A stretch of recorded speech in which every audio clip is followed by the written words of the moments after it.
Ici, nous avons quelques souvenirs du service de santé du corps de cavalerie. Le service de santé, eh bien, c'était bien sûr des médecins, des infirmières, des infirmiers, des chirurgiens qui soignaient tous les soldats qui tombaient blessés, bien sûr, et qui étaient soignables.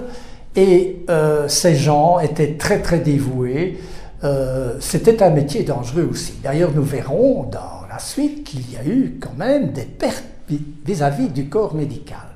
Alors, vous voyez à l'instant une projection de photos qui nous ont été offertes par justement ce régiment, si je peux dire, ce service de santé, des photos personnelles qu'ils nous ont envoyées et qui sont ici au musée. Et parmi eux, il y a une photo, je vous cite, le médecin capitaine André Sicard que nous voyons, et vous verrez que cet homme est devenu un très grand chirurgien par la suite, et il est devenu professeur André Sicard, très bien connu de la faculté de médecine, aussi bien en France qu'en Belgique, par ses ouvrages qu'il a écrits durant toute sa vie.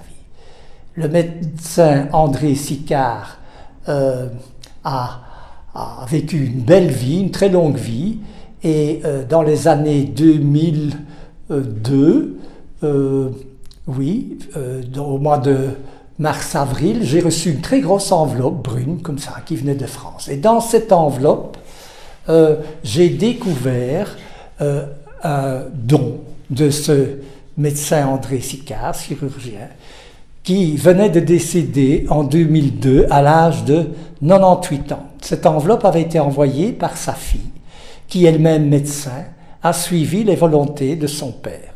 Nous pouvons lire, par exemple, un écrit du professeur Sicard qui date du 15 juin 1998 et qui disait textuellement « Le fanion tricolore et le brassard qui ne m'avaient jamais quitté durant la guerre sera offert au musée du corps de cavalerie français de Gendrin après mes funérailles », ce qui fut fait, et voilà ce fameux fanion offert, brodé par ces infirmières à l'occasion de la Saint-André qui est le 30 novembre.